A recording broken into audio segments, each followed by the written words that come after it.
Thank you so much for joining us. I'm Nichole Berlie at our NewsNation headquarters in Chicago, and we start today with America's opioid crisis.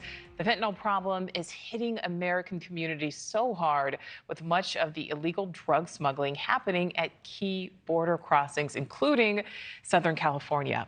Well, now that state is taking a more aggressive approach to tackling the deadly issue. The governor announcing he's adding more than 100 additional National Guard troops from the Counter Drug Task Force. That's a more than 150% increase. But now the question, will Governor Newsom's plan actually work? Correspondent Nancy Liu live for us there in California. So Nancy, tell us more about the plan and why it's already being blasted by critics. Well, Nichole, you may recall the Newsom administration last year kicked off a drug enforcement crackdown. This was in San Francisco, enlisting the National Guard to crack down on drug dealers in those open-air drug markets. Well, now, this next phase is the doubling up at the border. As you mentioned, this will increase the National Guard presence at the ports of entry from 155 to 392. These will be extra people to check cars and people who are coming through the border. Agents say often fentanyl pills are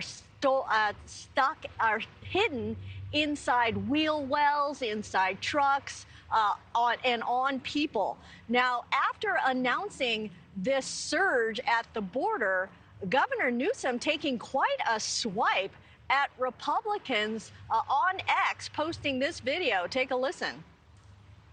And the Republican Party has been consistently standing in the way of providing the resources, the support for the men and women working hard, not only here at the border, but out throughout the state of California and this country to address the issues related to the border. It's time for them to stop playing politics. It's time for the Speaker of the House, Mike Johnson, to stop playing politics and do the right thing.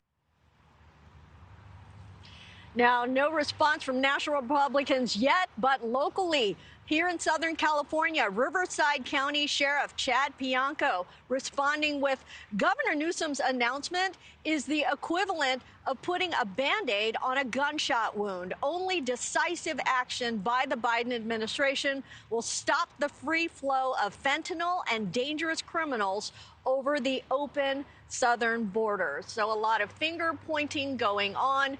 But again, the deployment, a doubling of the National Guard at our ports of entry. Nichole? Yeah, really big increase there, Nancy. We mentioned it at the top. How much does the California border play into the severity of this fentanyl crisis? It is a huge port of entry. We have analyzed that about 44% of the supply, the illegal supply coming through the Southwest, it comes in to Southern California. And in California, fentanyl deaths are actually up. According to federal statistics, while nationally there's been a decline in fentanyl deaths, a decline of 2.6%, here in California, it's up by 11%. That means 7,820 people in California died last year from fentanyl overdoses. And we should point out that it remains a huge national problem with about 200 deaths every day from fentanyl overdoses. Nichole? Yeah, I say it all the time, but so many American families impacted. Nancy, thank you. Thank you for watching. Go to newsnationnow.com to find NewsNation on your television provider. And don't forget to click the red subscribe button below to get more of NewsNation's fact-driven, unbiased coverage.